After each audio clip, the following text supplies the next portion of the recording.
Karnataka welcome back to my YouTube channel. ಇದು ನನ್ನ ಮೊದಲನೇ ವೀಡಿಯೋ. ಇವತ್ತು ನಾನು ನಿಮ್ಮದು ಒಂಥರ ಹೊಸದಾಗಿ ಕಾಮಿಡಿ ಎಂಟರ್ಟೈನ್ಮೆಂಟ್ ಇರಬೇಕು ಅಂತ ವಿಡಿಯೋ ಶುರು ಮಾಡಿದ್ದೀನಿ. ನಿಮಗೇನಾದರೂ ಈ ವಿಡಿಯೋ ಇಷ್ಟ ಆದರೆ ಪ್ಲೀಸ್ ಲೈಕ್ ಮಾಡಿ, ಶೇರ್ ಮಾಡಿ, ಸಬ್ಸ್ಕ್ರೈಬ್ ಮಾಡಿ. ಇಲ್ಲ ಖಂಡಿತ ಡಿಸ್ಲೈಕ್ ಮಾಡಿ. ಮುಂದಿನ ವೀಡಿಯೋದಲ್ಲಿ ಇದೇ ಥರ ಹೊಸ ತರ್ತಿರ್ತೀನಿ ಅಂತ ಹೇಳ್ತಾ, ನಿಮಗೇನಾದರೂ ನಮ್ಮ ವಿಡಿಯೋ ಇಷ್ಟ ಆದರೆ ಪ್ಲೀಸ್ ಲೈಕ್ ಮಾಡಿ, ಶೇರ್ ಮಾಡಿ, ಸಬ್ಸ್ಕ್ರೈಬ್ ಮಾಡಿ. ಮತ್ತು ನಿಮಗೇನಾದರೂ ಹಿಂದಿನ ವೀಡಿಯೋ ನಿಮಗೇನಾದರೂ ಇಷ್ಟ ಆದರೆ ಪ್ಲೀಸ್ ಲೈಕ್ ಮಾಡಿ, ಶೇರ್ ಮಾಡಿ, ಸಬ್ಸ್ಕ್ರೈಬ್ ಮಾಡಿ. ಇಲ್ಲ ಖಂಡಿತ ಡಿಸ್ಲೈಕ್ ಮಾಡಿ. ಮುಂದಿನ ವೀಡಿಯೋದಲ್ಲಿ ಇದೇ ಥರ ಹೊಸ ತರ್ತಿರ್ತೀನಿ. ಇವತ್ತು ಒಂಥರ ಇಂಟ್ರೆಸ್ಟಿಂಗ್ ಆಗಿ ನಾರ್ಮಲ್ ಫಿಕ್ಷನಲ್ ಸ್ಟೋರಿ ಥರ ಮಾಡ್ತಿದ್ದೀನಿ. ಓಕೆ, ತುಂಬ ಇಷ್ಟ ಆಗುತ್ತೆ ಅಂತ ನಂಬ್ತೀನಿ. ಏನಂದರೆ ಇದು ದೀಪಾವಳಿಯ ಮಹಿಮೆ ಅಂತ. ದೀಪಾವಳಿಯ ಮಹಿಮೆ ಇದ್ರ ಬಗ್ಗೆ ಗೊತ್ತಾಗುತ್ತೆ ನಮಗೆ. ಇದು ಹೆಂಗೆ ಅಂದರೆ, ಒಂದು ಊರಿರುತ್ತೆ, ಚಿನ್ನಾರಿ ಎಂಬ ಒಂದು ಊರಿರುತ್ತೆ. ಅವನು ಅದರ ರಾಜ ಪ್ರತಾಪ ಅಂತ ಇರುತ್ತೆ.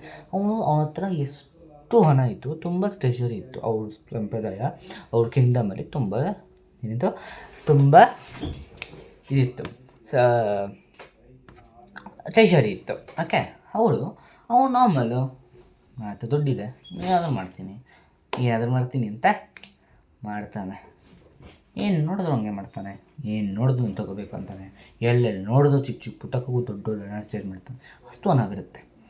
ಆದರೆ ಹಾಗೆ ಒಂದು ವಿಷಯ ಬಂತು. ಕಾಶ್ಮೀರದಿಂದ ಕೇಸರಿ ಗೊತ್ತಲ್ವ, ತುಂಬ ಬೆಲೆ ಬಾಳುವ ಅದು ಕೇಸರಿ ತರ್ತಾರೆ ವ್ಯಾಪಾರಿಗಳು. ಆದರೆ ಆ ಕೇಸರಿ ವ್ಯಾಪಾರಿಗಳು ಆ ರಾಜನ ನೋಡ್ಬಿಟ್ಟು, ರಾಜ ಇದಂಗಿದ್ದಾನೆ, ಏನಾದರೂ ಕೊಟ್ಟರೆ ನನಗೆ ಯಾಕೋ ಒಳ್ಳೆ ಬಿಸ್ನೆಸ್ ಆಗುತ್ತೆ ಇವತ್ತು ಅಂತ ನಂಬಿದಾಗ ಆಮೇಲೆ ದೂರ ಕೂಗ್ತಾರೆ, ಕೇಸರಿ ಬೇಕೇ, ಕೇಸರಿ ಬೇಕೇ. ಅವಾಗ ಅವನು ಬೀಳುತ್ತೆ ರಾಜ. ಮುಂದೆ ನಾನು ಏನಾದರೂ ಎಷ್ಟು ಶ್ರೀಮಂತ ನೋಡ್ಕೋಬೇಕಲ್ಲ ಅಂತ ಅನ್ಕೊತಾನೆ. ಆವಾಗ ಅವನೇನು ಮಾಡ್ತಾನೆ, ಈಗ ಇವನು ಬಂದು ಹೇಳ್ತಾನೆ, ನಾನು ನಿಮ್ಮ ಇರೊಬ್ಬರು ಕೇಸರಿ ಎಲ್ಲ ತೊಗೋತೀನಿ, ನನ್ನ ಹತ್ರ ಅಷ್ಟು ದುಡ್ಡಿದೆ, ಫುಲ್ಲು ಕೊಡ್ತೀನಿ, ನೀನೇನಾದರೂ ತೊಗೊಂಡ್ರೆ ನಾನು ನಿಮಗೆ ಫುಲ್ ಕೊಡ್ತೀನಿ ಅಂತ ಹೇಳ್ತಾನೆ. ಆವಾಗ ವ್ಯಾಪಾರಿಗಳು, ಎಲ್ಲೇ ಒಳ್ಳೆ ವ್ಯಾಪಾರಿ ಸಿಗ್ತದೆ, ತಗೊಬಿಡೋಣ ಬಿಡೋ ಅಂತ ಹೇಳ್ತಾನೆ. ತೊಗೊಂಡಾದ್ಮೇಲೆ ಏನಾಗುತ್ತೆ, ಆದರೆ ತೊಗೊಂಡಿದ್ದು ತಪ್ಪಲ್ಲ. ಇಲ್ಲಿ ತೊಗೊಂಡಾದ್ಮೇಲೆ ಪಕ್ಕದಲ್ಲಿದ್ದ ತಿಪ್ಪೆಗೆ ಬಿಸಾಕ್ತಾನೆ. ಅದು ತುಂಬ ತಪ್ಪಾಯಿತು. ಆ ತಪ್ಪಿಂದ ಏನಾಗುತ್ತೆ, ಸರಸ್ವತಿ ಇದಕ್ಕೆ ದುಡ್ಡಿನ ದೇವರು ದುಡ್ಡಿನ ದೇವರು ಲಕ್ಷ್ಮಿಗೆ ತುಂಬ ಕೋಪ ಬರುತ್ತೆ ಅವನ ಮೇಲೆ. ಏನು ನನ್ನನ್ನು ಇಟ್ಕೊಂಡು ಎಷ್ಟು ಆಡ್ತಿದ್ದಾನೆ ಅಂದರೆ, ಏನಾದರೂ ಪಾಠ ಕಲಿಸ್ಬೇಕು ಅಂತ ಅಂದ್ಕೊಂಡು ಪ್ರತಾಪ ಮುಂದಿನ ದಿನಗಳಲ್ಲಿ ಜೂಜಾಡುವುದನ್ನು ಕಲಿತಾನೆ. 30ಗೆ ಗೆಲ್ತಾನೆ, 2nd ಗೆಲ್ತಾನೆ, 3rd ಗೆಲ್ತಾನೆ, 4th ಗೆಲ್ತಾನೆ, 5th ಗೆಲ್ತಾನೆ, 6th ಇರೋ ಬರೋದಲ್ಲಿ ಹಾಕಿ ಆಮೇಲೆ ಏನು ಮಾಡ್ತಾರೆ, ಆಯಿತು ಅವನ ಟ್ರೆಷರಿ ಆಯಿತು. ಆದರೆ ಅವನ ರಾಜ್ಯ ಇನ್ನೂ ಹೋಗಿಲ್ಲ. ಅದಕ್ಕೆ ಏನು ಮಾಡ್ತಾರೆ, ಪಕ್ಕದ ರಾಜ್ಯವರು ಕಾಯ್ತಿರ್ತಾರೆ. ಯಾವಾಗ ಇವನ್ನ ಇದು ಮಾಡಬೇಕು, ಒಳ್ಳೆ ಟೈಮ ಇದು ಅಂತ ಕಾಯ್ತಿರ್ತಾರೆ. ಆದಮೇಲೆ ಇದು ಒಳ್ಳೆ ಟೈಮು, ಅಟ್ಯಾಕ್ ಮಾಡ್ತಾರೆ ಪಕ್ಕದ ರಾಜ್ಯವರು. ಅವ್ರು ಬ್ರಿಲಿಯಂಟ್, ಅಟ್ಯಾಕ್ ಮಾಡಿ ಇವ್ರನ್ನ ಸಾಮ್ರಾಜ್ಯ ಅಂತಾರೆ. ಆದರೆ ಇವರು ಸಾಮಾಜಿಕವಾಗಿ ಯಾವುದಕ್ಕೆ ರಾಜ್ಯ ಆಗಲು, ಯಾವುದೇ ಶತ್ರು ರಾಜ ಆಗಲಿ ಅವನ್ನ ಕಟ್ಕೊಂಡು ಸಾಯಿಸ್ತಾರೆ. ನನಗೆ ಯಾಕಂದರೆ ಮುಂದಿನ ದಿನದಲ್ಲಿ ನನ್ನ ಪ್ರಾಬ್ಲಮ್ ಆಗಬಾರ್ದು ಅಂತ ಸಾಯಿಸ್ತಾರೆ. ಆದರೆ ಇವನು ಬ್ರಿಲಿಯಂಟ್ ಪ್ರತಾಪ ಏನು ಮಾಡ್ತಾನೆ, ರಾತ್ರಿ ಹೊತ್ತಿಗೆ ಅವ್ರ ಫ್ಯಾಮಿಲಿ ಜೊತೆ ಓಡೋಗ್ತಾನೆ. ಅದು ಒಂದು ಊರಿಗೆ ಓಡೋಗ್ತಾನೆ.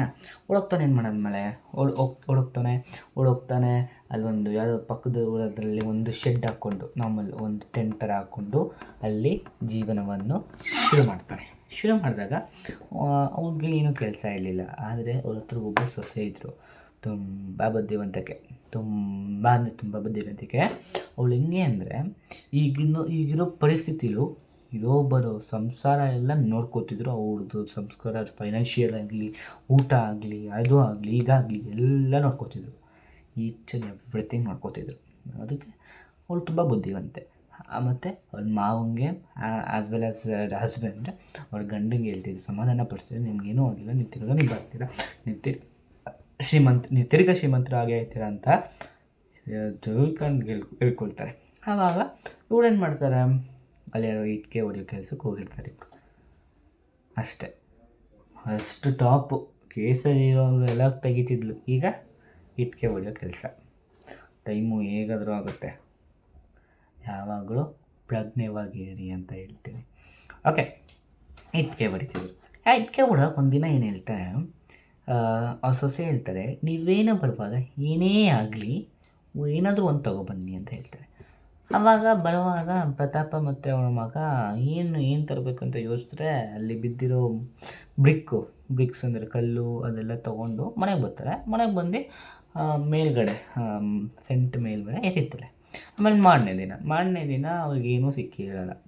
ಏನೂ ಸಿಕ್ಕಿರಲ್ಲ, ಒಂದು ಕಲ್ಲು ಸಿಕ್ಕಿರಲ್ಲ, ಹೊಡೆದೋಗಿರೋ ಕಲ್ಲು ಸಿಕ್ಕಿರಲ್ಲ. ಆದರೆ ಸತ್ತಿನ ಹಾವು ಸಿಕ್ಕಿರುತ್ತೆ. ಸತ್ತಿನ ಹಾವು ತರ್ಕೊಬರ್ತಾರೆ. ತೊಗೊಬಂದ್ಮೇಲೆ ಅವಳು ಅಷ್ಟೇ ಟೆಂಟ್ ಮೇಲೆ ಹಾಕ್ತಾರೆ. ಅದಾದಮೇಲೆ ರಾಜ್ಯದಲ್ಲಿ ಕೋಲಾಹಲ ಉಂಟಾಗುತ್ತೆ. ಏಕೆ ಉಂಟಾಯಿತು ಅಂದರೆ, ತನ್ನ ರಾಜ್ಯದ ರಾಣಿ ತನ್ನ ಮುತ್ತಿನ ಬೆಲೆ ಬಾಳುವ ಸರನ್ನು ಕಳೆದುಕೊಳ್ತಿರ್ತಾರೆ. ತುಂಬ ಅದು ಎಷ್ಟು ದುಡ್ಡು ಕೊಟ್ಟರು, ಕೋಟಿ ಕೊಟ್ಟರು ಅದನ್ನ ಬಳದು, ಅದು ತುಂಬ ಅಮೂಲ್ಯವಾದದ್ದು, ಏನು ಮಾಡೋದು ಸಿಗೋದು ಅಂತ ಹೇಳ್ತಾರೆ. ತಕ್ಷಣ ಈ ವಿಷಯ ಪ್ರತಾಪ ಮತ್ತು ಅವನ ಮಗನಿಗೆ ತಿಳಿಸಿ, ಅಂದರೆ ಅಲ್ಲಿರೋ ಒಬ್ಬ ಗುಂಪಲ್ಲಿರೋ ಒಬ್ಬರಿಗೆ ಅವರಿಂದ ತಿಳಿದುಕೊಂಡು ಅವರ ಶೆಡ್ಗೆ ಬಂದು ಶೆಡ್ ಹತ್ರ ಈ ವಿಷಯನ ಹೀಗಾಗಿದೆ, ಏನು ಮಾಡೋದು, ಏನಾದರೂ ಪರಿಹಾರ ಇದೆ ಅಂತ ಅದನ್ನು ಸೊಸೆ ಮುಂದೆ ತೋರಿಸ್ತಾರೆ. ಆಮೇಲೆ ಸೊಸೆ ಹೇಳ್ತಾಳೆ, ನೀವೇನಾದರೂ ಹೋಗಿ ಆದಮೇಲೆ ನೀವು ಹೇಳಿ, ನಾನು ನಿಮಗೆ ನಿಮಗೇನಾದರೂ ಸರ ಕೊಟ್ಟರೆ ನೀವೇನು ಕೊಡ್ತೀರ ಅಂತ ಕೇಳಿ ಅಂತ ಕೇಳ್ತಾರೆ. ಕೊಟ್ಟಾದ್ಮೇಲೆ ಏನು ಮಾಡ್ತಾಳೆ, ಅವಳು ಹಂಗೆ ಕೇಳ್ಕೊಬಂದಾಗ ನೀವೇನು ಬೇಕು ಅದೇ ಮಾಡ್ತೀನಿ, ನೀವೇನೇ ಮಾಡಬೇಕು ಅಂದ್ರೂ ಅದೇ ಮಾಡ್ತೀನಿ ಅಂತ ಹೇಳ್ತಾರೆ ರಾಜ. ಅದನ್ನ ಬಂದು ಮಾಡ್ತಾಳೆ. ಅದು ಮಾರನೇ ದಿನ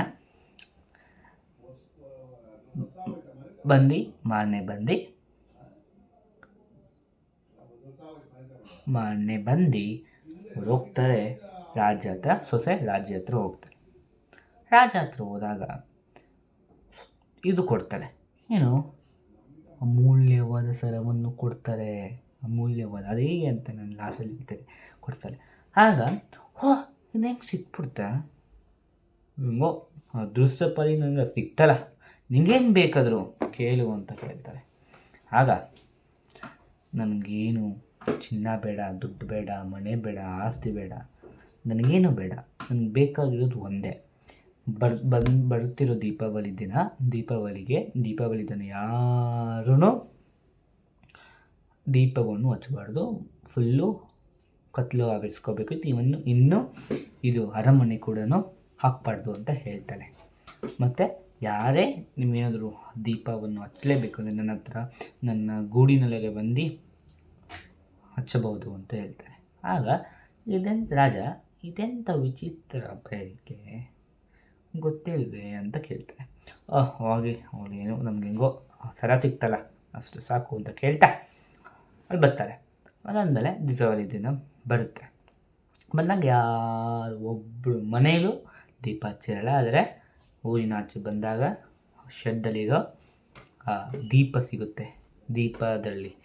ಓಕೆ, ಆಗ ಲಕ್ಷ್ಮಿ ಬರ್ತಾರೆ. ಲಕ್ಷ್ಮಿ ನಾರ್ಮಲಾಗಿ ಬರ್ತಾರೆ. ದೀಪಾವಳಿ ದಿನ ಲಕ್ಷ್ಮಿ ಎಲ್ಲ ಒಳಗೆ ಹೋಗಿ ಅವ್ರ ಸಂಪ್ರದಾಯ ಮನೆಗೆ ಹೋಗಿ ಅವ್ನಿಗೆ ಆಡೈಸಿ ಬರ್ತಾರೆ. ಆದರೆ ಅದೇ ಈ ಊರಿಗೆ ಬಂದಾಗ, ಚಿನ್ನಡಿ ಊರಿಗೆ ಬಂದಾಗ ಫುಲ್ಲು ಕತ್ಲಾಗಿರುತ್ತೆ. ಹಾಗೆ ನೋಡ್ತಾ ಫುಲ್ಲು ಕತ್ಲಾಗಿದೆ, ಫುಲ್ಲು ಬೇಸಿದೆ. ಹಿಂಗೆ ದೀಪಾವಳಿಯ ದಿನ ಒಬ್ಬರು ಬೆಳಕಿಲ್ವಲ್ಲ ಅಂತ ಅಂದ್ಕೊತಾರೆ. ಆದರೆ ಬತ್ತಲ ಆಚೆಗೆ ಊರಿಂದ ಆಚೆ ಬರ್ತಾರೆ. ಬಂದಾಗ ತುಂಬ ಬೆಳೀತಿರುವ ದೀಪಗಳು ಕಾಣವೆ. ಸಿಕ್ತಲ್ಲ ಅಂತ ಹೋದಾಗ ಬಾಗಿಲು ಹಾಕ್ಕೊಂಡಿರ್ತಾಳೆ ಯಾರು, ಸೊಸೆ. ನೀನು ನನ್ನ ಮಾವ ಮಾಡಿದ ಚಿಕ್ಕ ತಪ್ಪಿಗೆ ನಿನ್ನಷ್ಟು ದೊಡ್ಡ ಶಿಕ್ಷೆ ಕೊಟ್ಟಿದ್ದೇವೆ, ನಿನ್ನನ್ನು ನನ್ನ ಮನೆ ಒಳಗಡೆ ಬಿಡೋದಿಲ್ಲ ಅಂತ ಕೇಳ್ತಾರೆ. ಆಗ್ಬೋದು. ಆಗ ಇದು ದೀಪಾವಳಿಯ ದಿನ, ನನ್ನ ಬಿಡಲೇಬೇಕು ಅಂತ ಹೇಳ್ತಾಳೆ. ಆಯಿತು, ಸೊಸೆ ಹೇಳ್ತಾನೆ, ಆಯಿತು ನನ್ನ ಬಿಡುವೇನು, ಆದರೆ ನೀನು ನನಗೆ ನಾವು ಕಳೆದುಕೊಂಡಿರೋ ಪ್ರತಿ ಒಂದನ್ನು ನೀನು ತಿರುಗಿ ವಾಪಸ್ ಕೊಡಬೇಕು ಅಂತ ಹೇಳ್ತಾರೆ. ಅವಾಗ ಸೊಸೆ ಲಕ್ಷ್ಮಿ ಆಯಿತು ಕೊಡ್ತೀನಿ ಅಂತ ಹೇಳ್ತಾರೆ. ಆಮೇಲೆ ಬಂದು ಒಳಗಡೆ ಅದನ್ನ ಮಾಡಿ ಹೋಗ್ತಾರೆ. ಆಮೇಲೆ ಮಾರನೇ ಬೆಳಗ್ಗೆ ಹೇಳಿದಾಗ ಅವ್ರ ಹತ್ರ ಇದ್ದಾಗ ಹೇರೆಲ್ಲ ದನವಿತ್ತು. ಎಷ್ಟು ಇತ್ತು ಹಣ ಅಂದರೆ ಜೀವ ಸತ್ತಾದ ಮೇಲೂ ಇತ್ತು, ಅಷ್ಟು ಎಲ್ಲ ಬೇಸಿಕ್ ನೀಡು. ಆವಾಗ ರಾಜ ಪ್ರತಾಪ ಅವ್ನು ರಾಜನ ತಿರ್ಗಾ ಇದು ಮಾಡ್ಕೊಂಡ, ವಶಕ್ಕೆ ತಗೊಂಡ, ತಿರ್ಗಾ ದೊಡ್ಡ ಆರ್ಮಿ ಕಟ್ಟ, ತಿರ್ಗಾ ಶ್ರೀಮಂತವಾದ ತುಂಬ ಆದಮೇಲೆ ಏನಾಗುತ್ತೆ, ಫುಲ್ಲು ಮಾಡಾದ್ಮೇಲೆ ಈಗ ಮಾರಲ್ಸ್ ಆಫ್ ದ ಸ್ಟೋರಿ ಬರುತ್ತೆ. ಮಾರಲ್ ಆಫ್ ದ ಸ್ಟೋರಿ ಅಂದರೆ ಇದರಲ್ಲಿ 2 ಮೆಸೇಜ್ ಇದೆ. ಒಂದು ಜೂಜಾಡೋದ್ರಿಂದ ನಮ್ಮಿರೋ ಸಂಪತ್ತನ್ನು ಕಳೆದುಕೋಬೋದು, ನೆನಪಿಸ್ಕೊಳ್ಳಿ. ಇನ್ನೊಂದು ದುರಹಂಕಾರವನ್ನು ಪಡಬೇಡಿ. ಸೊ ಈ ವಿಡಿಯೋ ನಿಮಗೆ ಇಷ್ಟ ಆದರೆ ಪ್ಲೀಸ್ ಲೈಕ್ ಮಾಡಿ, ಶೇರ್ ಮಾಡಿ, ಸಬ್ಸ್ಕ್ರೈಬ್ ಮಾಡಿಲ್ಲ ಖಂಡಿತ ಡಿಸ್ಲೈಕ್ ಮಾಡಿ. ಮುಂದಿನ ವಿಡಿಯೋದಲ್ಲಿ ಇದೇ ಥರ ಹೊಸ ಇರ್ತೀನಿ ಅಂತ ಹೇಳ್ತಾ, ನಿಮ್ಮ ಸಪೋರ್ಟ್ ನಿಮ್ಮ ಬೆಂಬಲ ಹೀಗೆ ಇರಲಿ ಅಂತ ಹೇಳ್ತಾ, ನಮಸ್ಕಾರ ಕರ್ನಾಟಕ. Thanks for watching.